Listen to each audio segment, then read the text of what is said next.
Hey there, Mayflom here, and I've just finished making this card, and I even put some decoration on the inside for Valentine's Day for a friend, actually. And I'm really excited about this card for a couple of reasons. I just love how it turned out, and I love that this is a scrap of watercolor paper I had been experimenting on and wasn't sure if I was going to do anything with, and pulled out my ScanNCut and line some things up. This is why I love the scan part of ScanNCut, and look what I've got. So let me show you how to make this project. So ScanNCut on, mat, loaded in. How do we do this? This is probably the easiest thing we can do. So I'm going to push pattern because I already know I want to make hearts. I want to make quick Valentines. This could be thank you cards. This could be Mother's Day. This could be anything. I'm not even going to size this. I'm just setting. I'm just putting something in here so that I can get to this screen. The reason I want to be on this screen is I want to push this blue button right here. This little blue button is going to scan in the material and show us where my piece of watercolor paper and image is. Now you can see why I did not bother looking very closely, because I wanted this to be, and actually that's hilarious, but this is like the exact perfect size. So I wanted this to fit here, and if we want to zoom in, we can click here and zoom in, and we can zoom in 400% so we can really get a great look. And we can look down here, okay, and see what we've got and where we want our heart to be, what pieces are going to be cut out, what pieces are going to be included. We can get all of that information. I'm going to go ahead and say okay. But I can also see, and it's very, very faint because it's white on a white mat, obviously, but I can see that I can add a few more hearts, and I have a couple ideas. So I'm going to go ahead whenever I have something where, you know, it's a project and I've got a couple ideas, I'm one to go ahead and cut a few extra. I'm always happy to have a few extra. Now, what am I doing? I'm going into this screen right here. This is, I think of this as the I need to edit my shape screen. And I'm going to push this button, which will rotate my heart so that I can get it a little closer, so that I can get a little bit of that watercolor on there. And then I'm just going to bring a few others down in here so I can get them into that kind of watercolor area that I've got going on. And I'm going to say okay, and I'll zoom in. I don't think I need to zoom in 400%, but I'll zoom in to see, like this one, I think I would have liked it better tilted a little bit.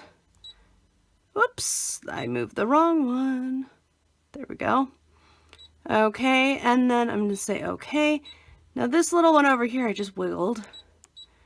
I do want to make sure I've got it off enough that nobody's touching. I don't want anybody to be touching because I don't want to overlap anything for this.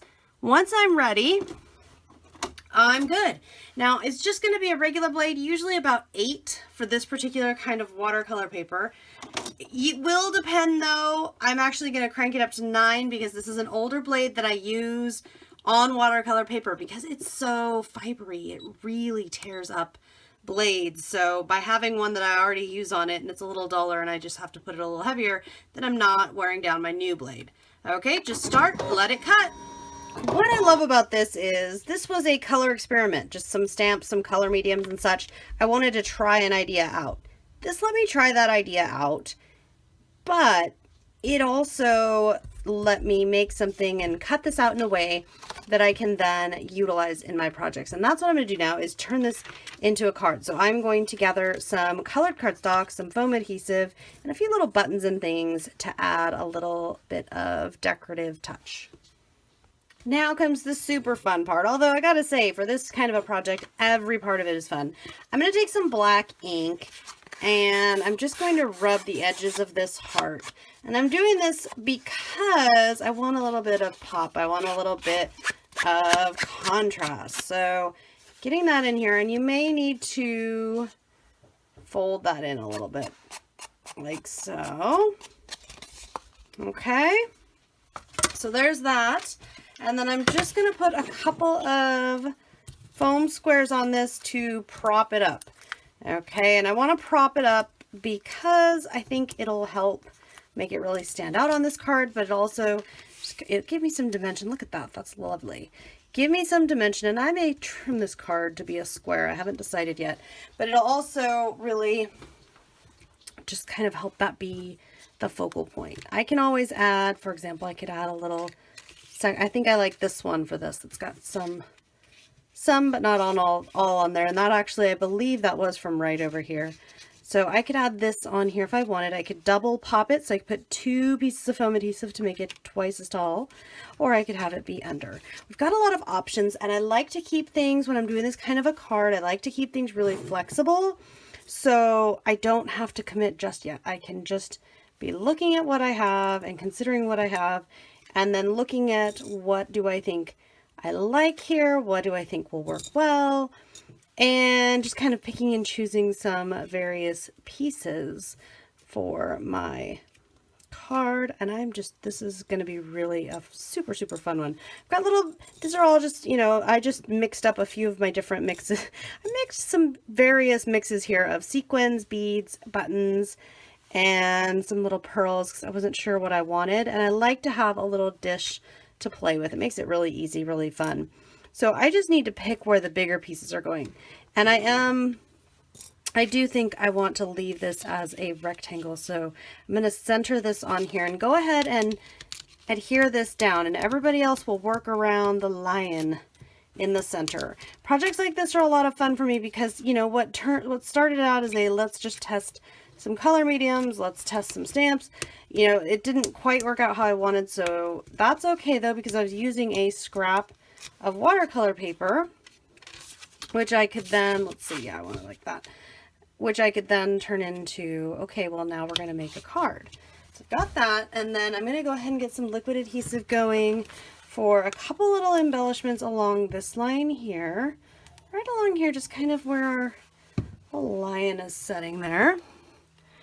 And this is going to be too big to poke under, so some of these may be, yeah, once we've got things down here, you can see the height of a button. This button is slim enough to slide under, the others are not, and that's okay. Since I've got a couple down here though, what I want to do is I want to take some stickers. I've got some word sticker strips, and I like the white ones for this because it's a nice bright look.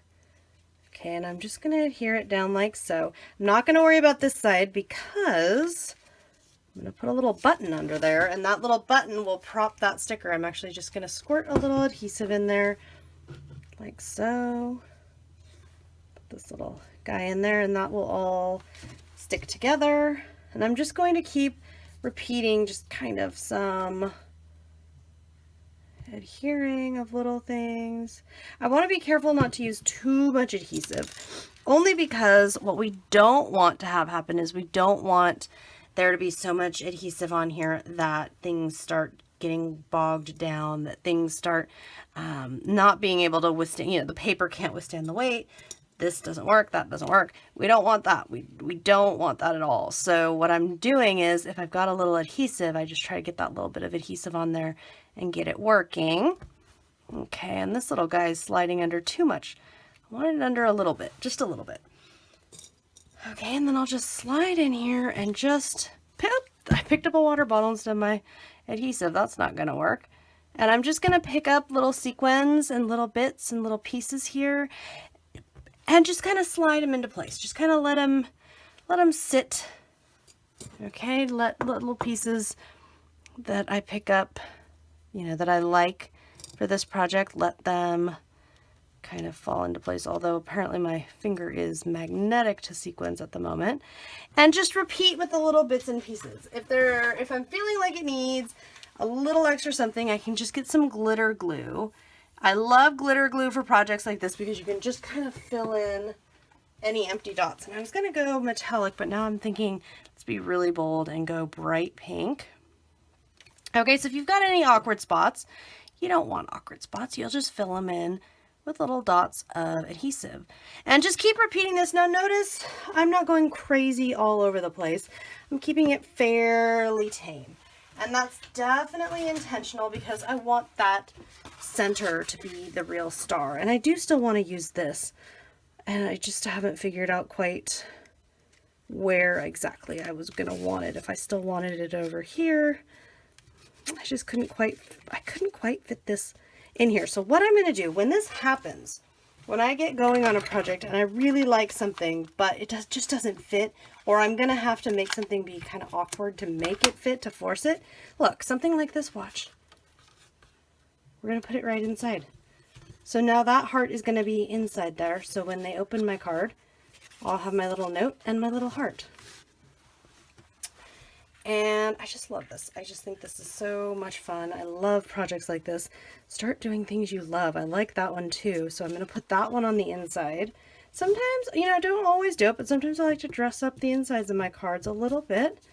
So we got that down in there. So that is just fun, guys. I'm serious. This is just these projects like this. I just have so much fun with them. And I hope that I was going to also do a little spritz of gold. That's why I pulled out. Sometimes I've got a piece of paper that's been marked as, and that's got a bunch of marks on the other side. Marked, it's got marks all over it.